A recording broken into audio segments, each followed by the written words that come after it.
Asa Bashir in the Jordanian desert, which is the best preserved Roman fort anywhere in the world. And the reason it's so well preserved is because there are no kind of towns nearby so that people can take the stones of the fort and use them to rebuild something else. So it's almost intact, which is quite an amazing thing.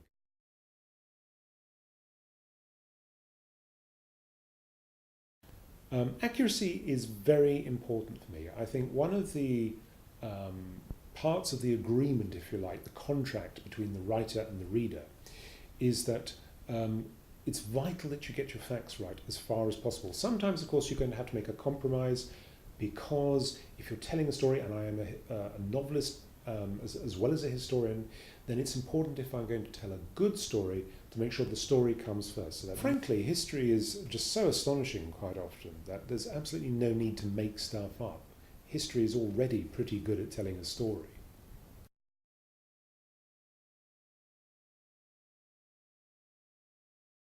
Yeah, is that the protagonist, Marcus, his main thing that changes his world is based upon a nightmare version of my childhood, because we were living in Hong Kong.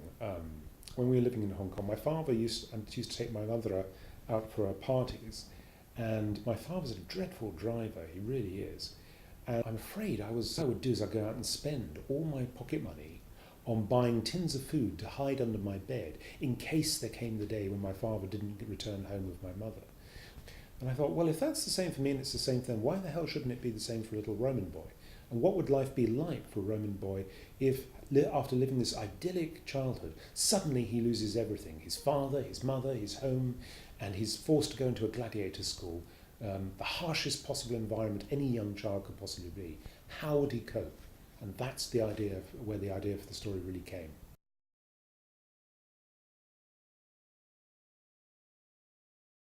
Well, I was born in Africa, in Nigeria, and I lived there until I was about 6 years old, and then we were evacuated from there during the Biafran War.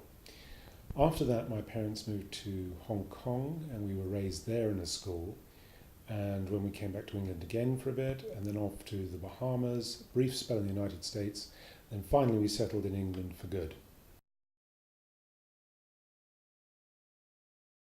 Yes, I have witnessed a few violent episodes here, and we were living there at the time of the Biafran War. So we were living on the side which was losing around Port Harcourt, and for a number of weeks we were bombed by the Federal Air Force.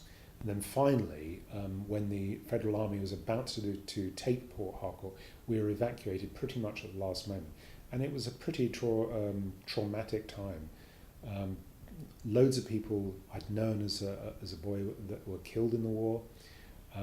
And there were loads of people like my family who we lost everything, our house, our property. My father basically just came into my bedroom one night and said, pack your bags, we're leaving this house, leaving Nigeria in 2 minutes' time.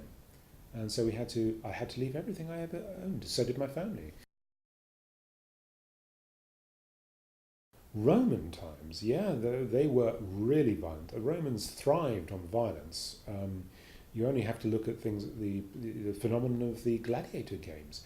There is something that is absolute proof that the Romans' greatest pleasure was seeing other people hack each other to death.